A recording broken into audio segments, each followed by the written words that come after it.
Greetings to you, friends, from the airwaves, broadcasting to the nation and around the world, coming to you from Nick 1150 AM Radio. This is Blair Hebert, story creator of the Sputnik satellite radio show. Today, we are looking at the character backstory and timeline for Daryl Lane. Part 1.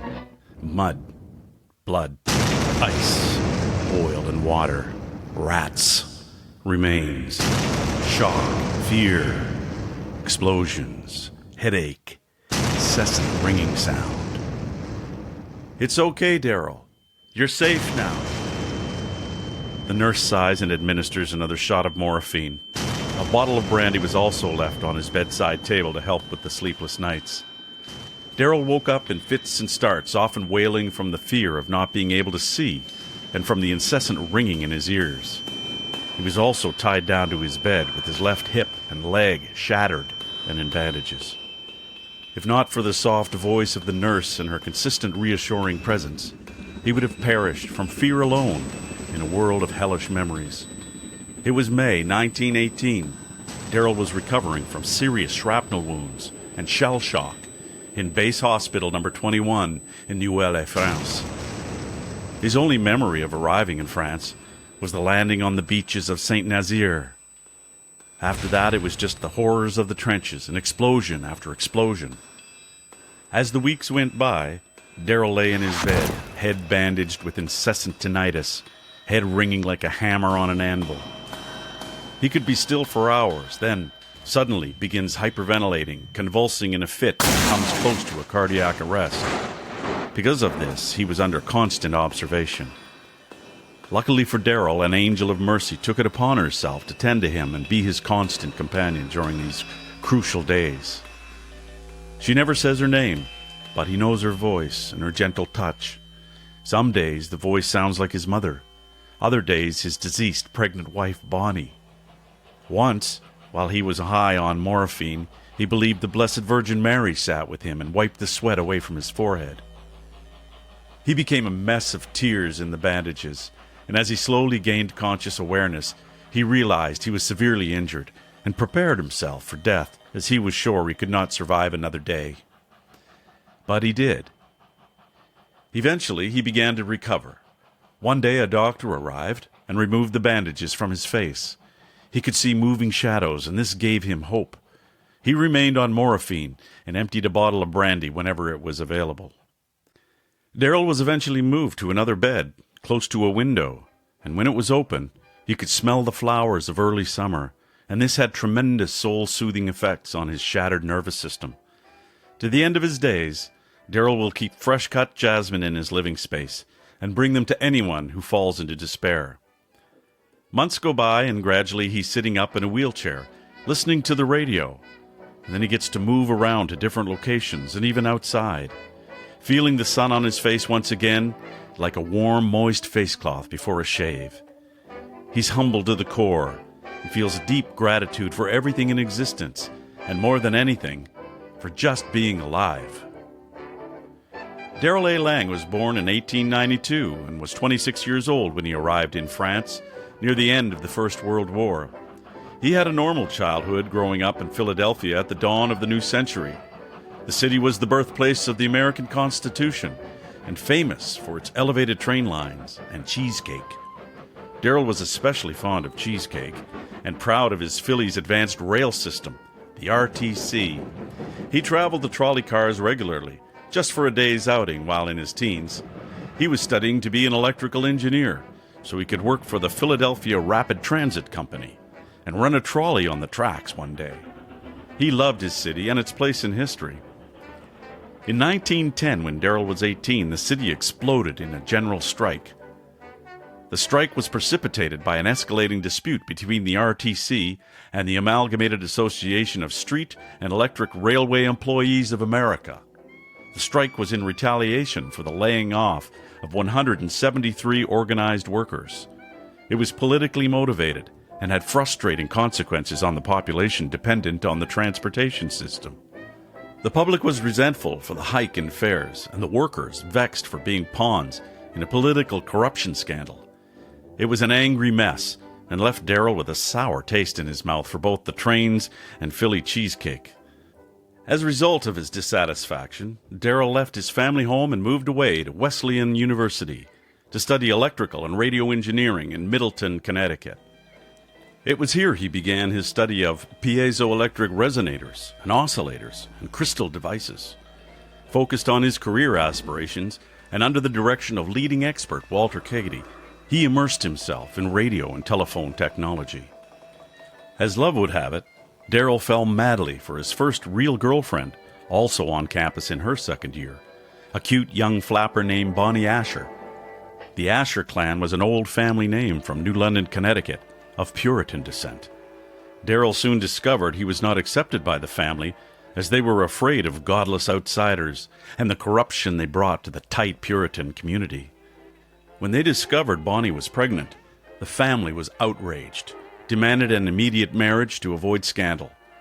Daryl was alone and confused by this new reality, and it caused his studies to suffer and put him on the dean's radar. It did not help that the family hated him and let him know he was a sinner every time they got together. One fateful day, while on an outing in the country, Daryl and Bonnie were having a heated conversation driving in the family car and had to swerve to avoid a collision. This caused an unexpected rollover when they hit the ditch.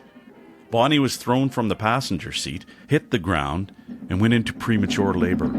The poor young mother lay in shock and the baby was unable to breech. When help finally arrived, it was too late for the infant, and the young mother later passed away before she could reach the hospital.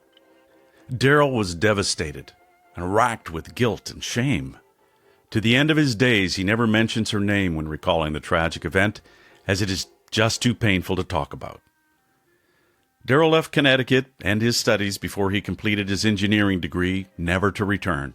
He hitched a train to the Midwest and began working in the electric power industry as a lineman. He became a boomer, electrifying rural America. Line work was hard physical labor and considered one of the most dangerous professions in existence. Approximately 1 in 3 linemen were injured or killed on the job, mostly from electrocution. Often a lineman would finish one job with enough money to live on for several weeks or months before they would boom out to another job somewhere else. Daryl always worked alone and became a drinker at night. He taunted the odds of electrocution in the daytime as a full-time boomer. When America declared war on Germany in April 6, 1917, Daryl, lost in shame and in an endless cycle of work and drinking, knew he was going nowhere, and he made a decision to clean up and get right. In a bold move and without much thought or notice to his family, he enlisted in the American Expedition Forces to go overseas to fight the Germans in France. He began his tour of duty with the 80th Division, organized at Camp Lee, Virginia, and was trained in trench warfare. Because he was a boomer by trade, he was immediately selected for the signal detachment and responsible for radio telecommunications.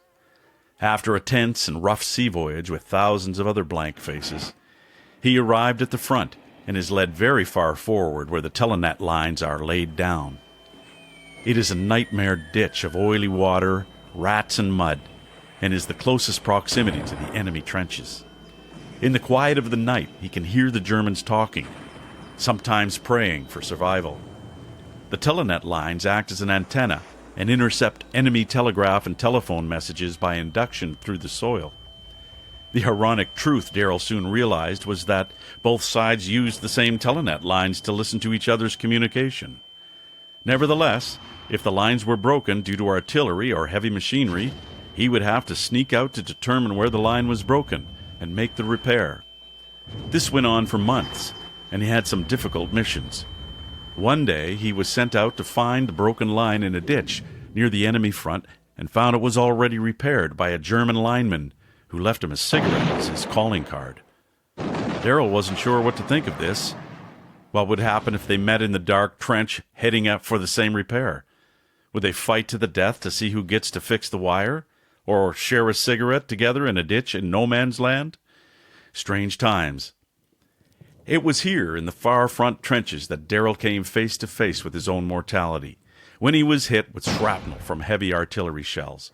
Lying injured in a bombed-out trench, He spent a day and a night under heavy bombardment and falls unconscious before being pulled out of the muck by the Red Cross and transferred to Hospital Number 21.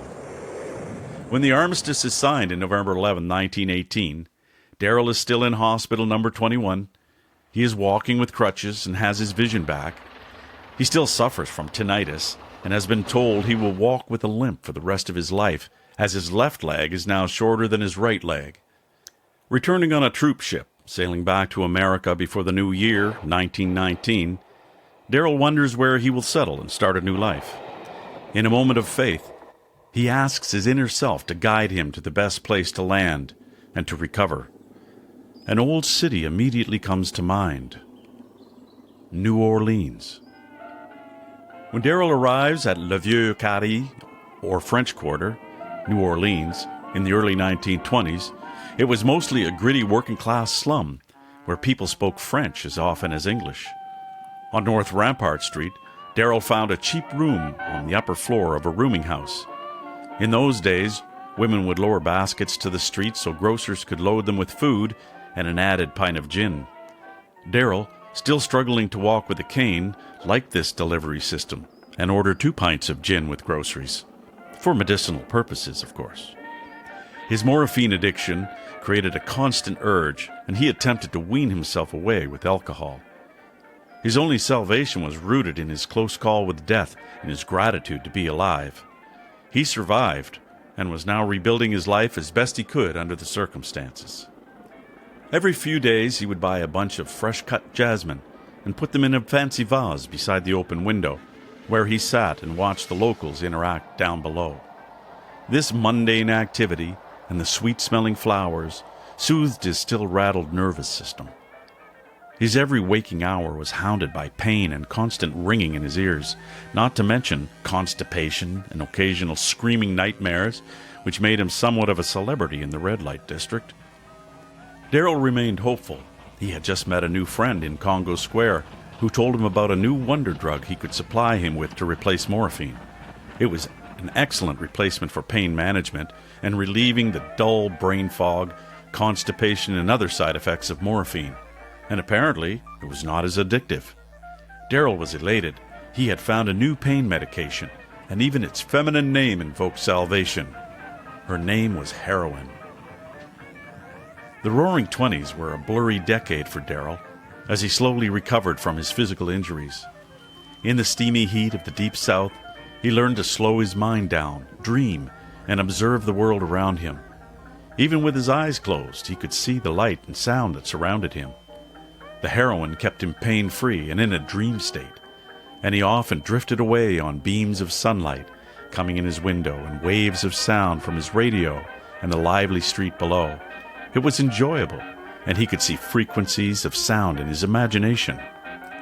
It was at this time he renewed his passion for the science of utilizing piezoelectric crystals, and he began redesigning and modifying a tubeless radio circuit in his mind as an exercise.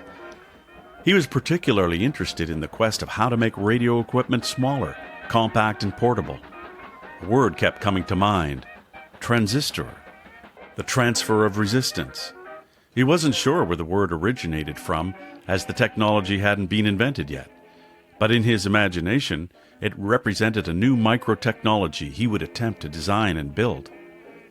Over the years, he would tinker with the idea of how to and what would be required to build a radio device that could transfer resistance and electronic current without thermonic emissions from one end to the opposite end of the circuit, without the diodes of a vacuum tube.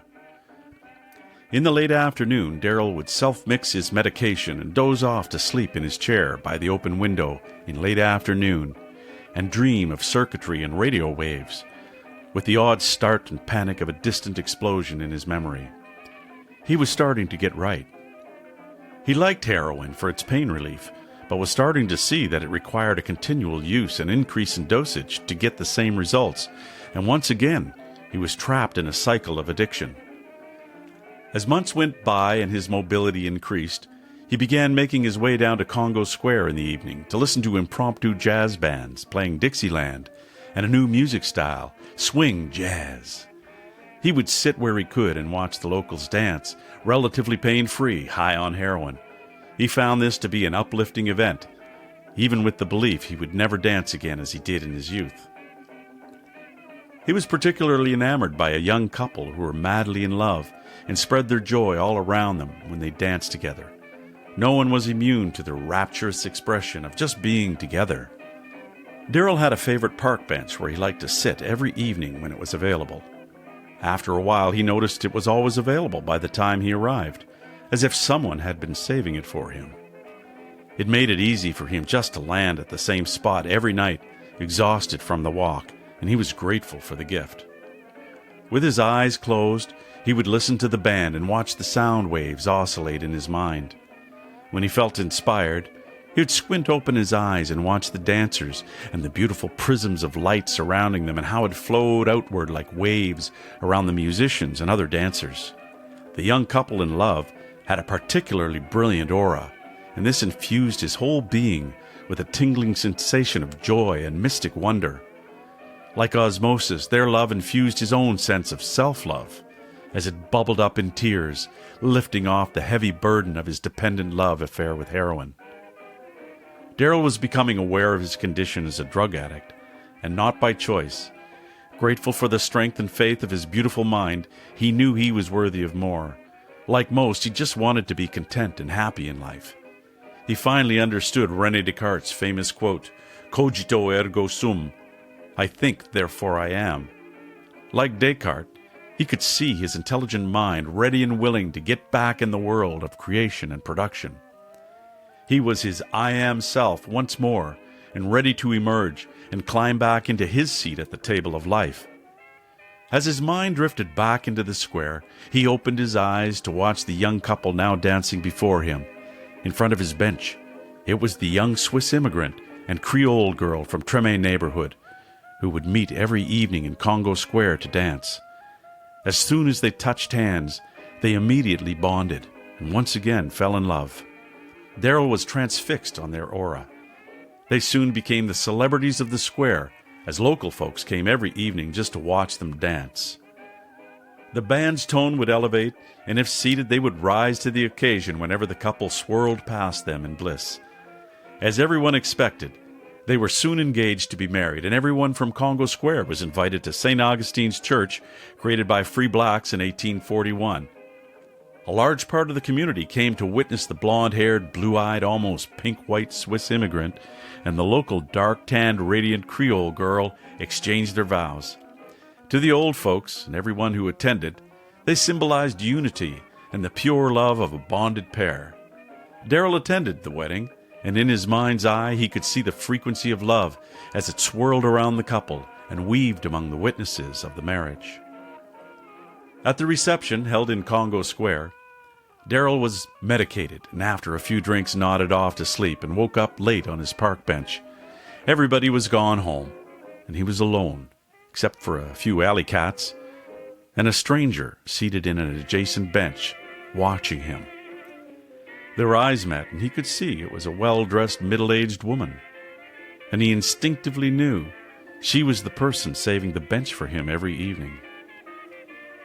As he picked himself up, stretched, flexed his knee, and rotated his hips a few times, he began the slow walk back to his room on Rampart Street. He glanced back at the adjacent bench for a final look and saw that she was gone. End of Part 1. Thank you for listening to Part 1 of the backstory and timeline of Daryl Lane. Please join us next week to discover who was the mystery person who is saving Daryl's favorite bench for him in Congo Square. Meet his new mentor and dear friend who helps him kick his addiction to heroin and alcohol and revive his body from constant pain. Witness the new Daryl as he reinvents himself and starts a new business to travel the country by train, selling his radio consulting services across America with his Swiss protege, Tracy Albright, and the day he meets Nick Nicolas, his future partner at Nick 1150 Radio. Witness Daryl become the wisdom keeper and compassionate hero acquainted with suffering and sorrow, and how he comforts and inspires everyone who meets him. This is Blair Hebert signing off till next week's conclusion of the Daryl Lane backstory and timeline. Au revoir de le vieux Carré.